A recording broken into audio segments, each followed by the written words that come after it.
श्रीगुरुभ्यो नमः। हरिः ओम्। श्रीव्यखनस्तोत्ररत्नावलिः श्री श्रीनिवास परब्रह्मणे नमः। श्रीमद्विखनसमहागुरवे नमः। ज्ञानानन्दमयं देवं निर्मलस्फटिकाकृतिम् आधारं सर्वविद्यानां हयग्रीवमुपास्महे।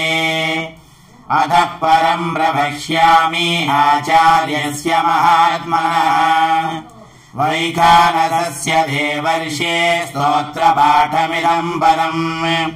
यः पठे शृणुया नित्यं भक्तिश्रद्धा समन्वितम् इह लोके सुखं भुक्त्वा स याति परमां गतिम्।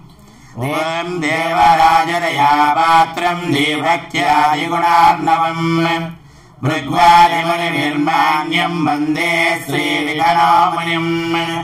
श्रीलक्ष्मीवल्लभारम्भां विखनोमुनिमध्यमाम् अस्मदाचार्यपर्यन्तां वन्दे गुरुपरम्पराम्।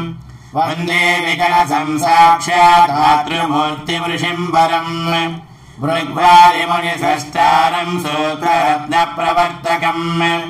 नारायणपिता यस्य माता हरिप्रिया भृग्वादिमुनयः पुत्रा तस्मै विखनसे नमः। अखण्डमण्डलाकारं व्याप्तं येन चराचरम् तत्पदं दर्शितं येन तस्मै श्रीविखनसे नमः। श्रुतिस्मृतिनदीपूर्णं शास्त्रकल्लोलसङ्कुलम् विष्णुभक्त्युदकं शुद्धं वन्दे श्रीविखनोर्णवम्। श्रवणे श्रावणे शुक्ला पूर्णिमा सोमवासरे सिंहलग्ने च संयुक्ते भजे नैमिषमागतम्। नारायणस्य यस्यात्मा विखना इति वर्तते वेदवेदाङ्गतत्त्वज्ञं तं वन्दे विखनोमुनिम्।